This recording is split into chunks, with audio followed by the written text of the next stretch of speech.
সকাল 10টা বেজে গেছে, এলার্ম ঘড়িটা সজারে বেজে উঠছে, কিন্তু মেহেরের সেদিকে কোনো চিন্তা নেই। সে তার স্বামী ফয়সালের বুকে মাথা রেখে নিশ্চিন্তে ঘুমাচ্ছে। ফয়সাল অফিসে যাওয়ার জন্য চটপট করে মেহের তাকে জড়িয়ে ধরে আছে।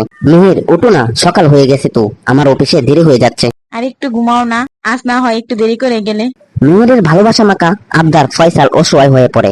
মেহেরাজ কিছুতেই তাকে ছাড়তে চাইছে না। সে ফয়সালের গালে হাত বুলিয়ে বলছে, সব হাজবেন্ডের একই অজুহাত, বউয়ের হাতে হাত রাখতে চায় না। ফয়সাল উঠে পড়ে, আয়নার সামনে দাঁড়িয়ে অফিসের শার্ট প্যান্ট পরতে শুরু করে। মেহের পিছন থেকে এসে তাকে জড়িয়ে ধরে, তার চোখে এক অদ্ভুত মায়া। তোমাকে না আজ আমার খুব প্রয়োজন। প্রয়োজন তো সবসময় থাকে, তাই বলে কি অফিসে যাব না?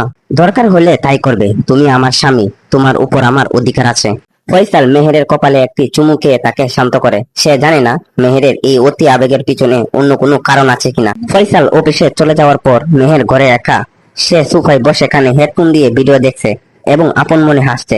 এমন সময় কলিং বেল বেজে ওঠে। দরজা খুলতেই মেহের অবাক হয়ে যায়। ফয়সালের পরম বন্ধু রাজ দাঁড়িয়ে আছে। রাজ ভাই, আপনি? হুট করে যে একটা কল দিয়ে আসতে পারতেন।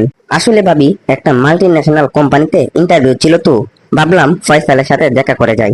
ও কোথায়? আপনার বন্ধু তো অফিসে গেছে, রাত 8টার আগে আসবে না, আপনি ভিতরে আসেন। রাজ ঘরে ঢোকার পর থেকেই মিহিরের মধ্যে একটি অন্যরকম সঞ্চলতা দেখা যায়। সে রাজের জন্য চা বানাতে যাওয়ার আগে তাকে ফ্রেশ হতে বলে। রাজ যখন ঘরে ঢুকছিল, মিহির তার দিকে তাকে রহস্যময় এক হাসি দেয়। আপনি আসাতে যে আমি কত খুশি হয়েছি সেটা আপনি নিজেও জানেন না। রাজ একটু থমকে দাঁড়ায়। মিহিরের কথা বলার ধরন আর ছাউনি রাজের কাছে একটি অদ্ভুত টেকছে। বন্ধুর উপস্থিতিতে মিহিরের এই অতিরিক্ত আত্মীয়তা কি শুধু সুজন্য, নাকি এর পিছনে লুকিয়ে আছে অন্য কোনো গল্প? প্রথম পর্বের সমাপ্তি। পরবর্তী পর্বে আসছে ফয়সালের অনুপস্থিতিতে রাজ আর মিহিরের মধ্যে কি কথা হয়। মেহের কি রাজকে কোনো বিশেষ কারণে ডেকেছে? জানতে হলে চোখ রাখুন দ্বিতীয় পর্বে।